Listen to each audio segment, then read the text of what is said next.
বাংলা ভাষায় প্রথম মুসলমান কবির নাম কি? ক মহাকবি আলাউল, খ কাজী নজরুল ইসলাম, গ শাহ মোহাম্মদ সগীর, ঘ ইসমাইল হোসেন সিরাজি। উত্তর হবে গ শাহ মোহাম্মদ সগীর। গ শাহ মোহাম্মদ সগীর। ইয়েস। লক করে দেব? জি। ভেবে চিন্তে বলছেন? হ্যাঁ। মাশাআল্লাহ, এত আত্মবিশ্বাস। আলহামদুলিল্লাহ, লক করে দেওয়া হোক গ শাহ মোহাম্মদ সগীর।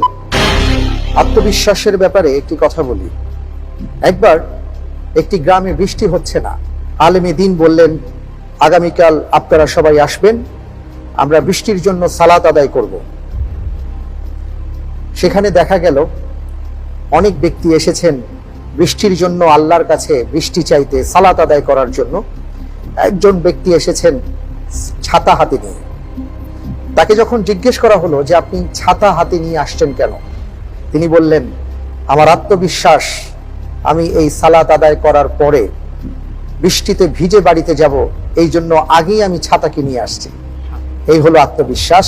আল্লাহ রাব্বুল আলামিন এমন ভাবে আমাদের সবাইকে ঈমানি শক্তিতে বলিয়ান হওয়ার তৌফিক দান করুন, আমিন। আপনার উত্তরটি সঠিক হয়েছে। আলহামদুলিল্লাহ। মাশাআল্লাহ।